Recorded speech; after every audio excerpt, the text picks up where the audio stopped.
Imagine Europe in the early 1900s. It's a powder keg of tension, with nations eyeing each other suspiciously. Old empires like Britain and France still held vast colonies, while newcomers like Germany hungered for their place in the sun. Nationalism, a fierce pride in one's country, was reaching a fever pitch. Military buildups were common. Everyone seemed to be preparing, consciously or not, for a fight. Amidst this volatile atmosphere, a web of alliances developed. Think of it like a dangerous game of tug-of-war.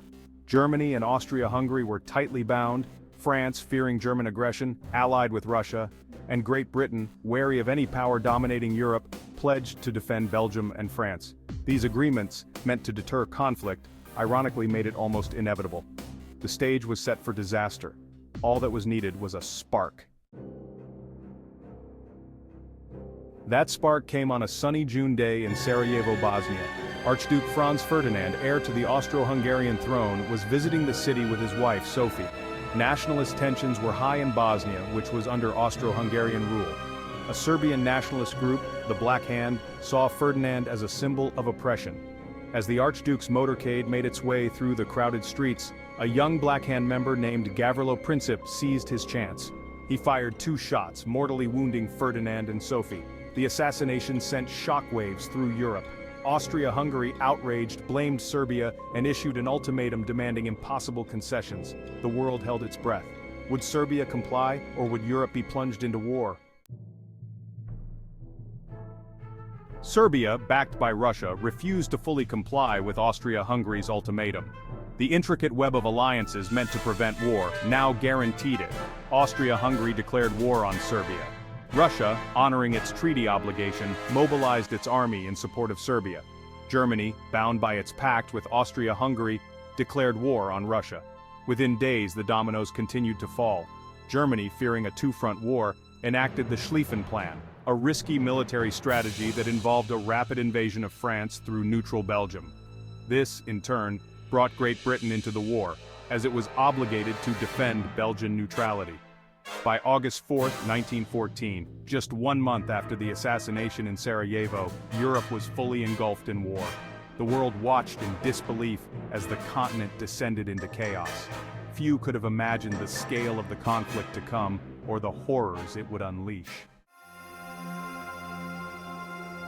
The early months of the war were marked by swift movement and bold offensives. German forces, following the Schlieffen Plan, swept through Belgium and into France. They were stopped just miles from Paris at the Battle of the Marne. The war on the Western Front, as it came to be known, then settled into a deadly stalemate. Both sides dug in, creating elaborate trench systems that stretched for hundreds of miles across northeastern France. These trenches, separated by a desolate expanse known as no man's land, became the defining feature of the Western Front. Soldiers on both sides endured unimaginable conditions: mud, rats, disease, and the constant threat of artillery bombardment and enemy attack. Life in the trenches was a living hell. Yet, millions of men fought and died in these horrific conditions, often for mere yards of territory. The Western Front became a symbol of the war's brutality and futility. Section 5. Empires crumble. The Eastern Front and beyond. While the Western Front was locked in a bloody stalemate, the Eastern Front was characterized by more fluid warfare. Here, vast armies clashed across the plains of Eastern Europe. Russia, despite its massive manpower, was hampered by poor leadership and inadequate supplies.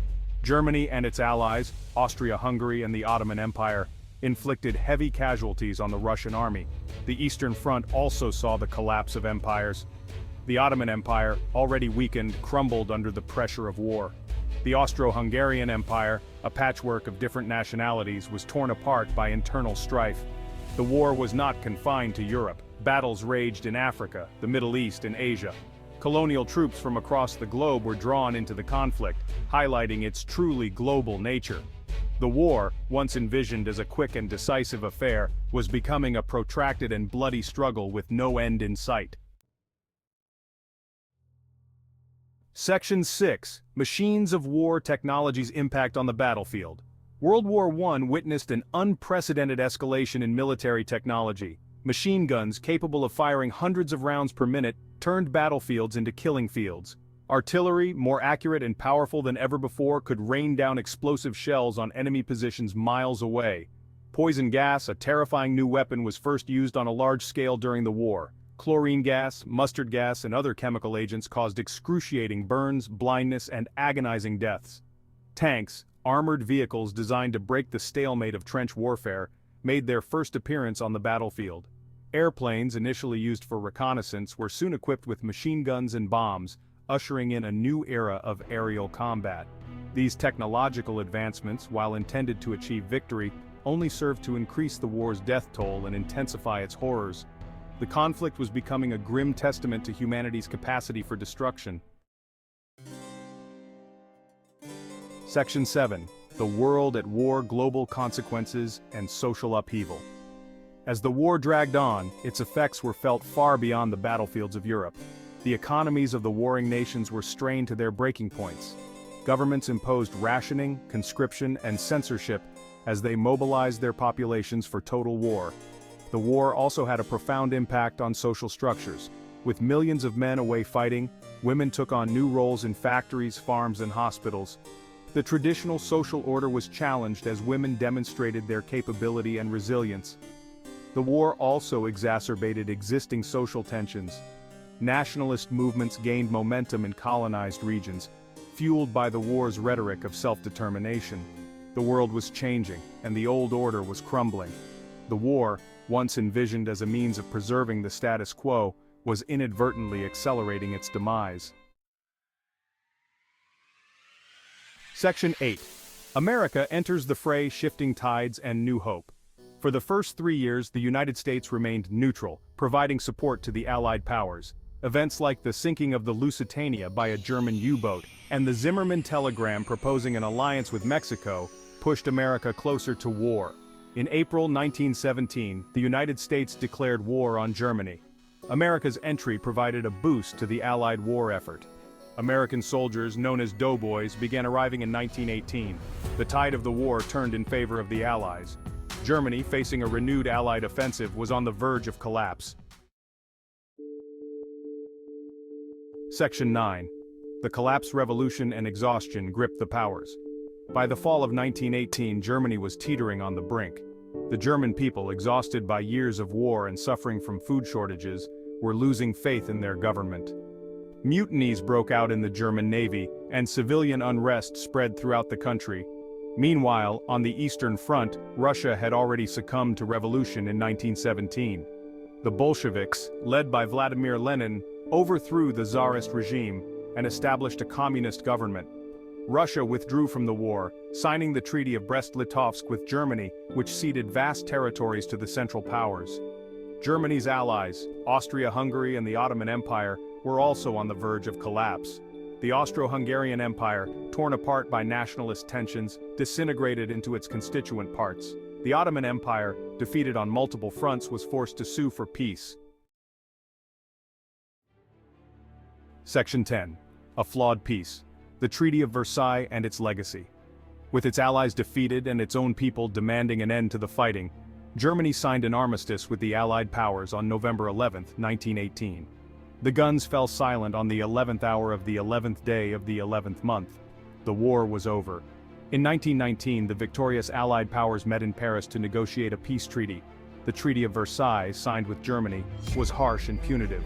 Germany was forced to accept full blame for the war, cede territory, disarm its military, and pay massive reparations to the victors. The treaty, intended to prevent future wars, instead sowed the seeds of resentment and instability in Germany. The Treaty of Versailles also redrew the map of Europe, creating new nations and igniting new conflicts. The Ottoman Empire was formally dissolved, and its territories were divided among the victorious powers, creating lasting tensions in the Middle East.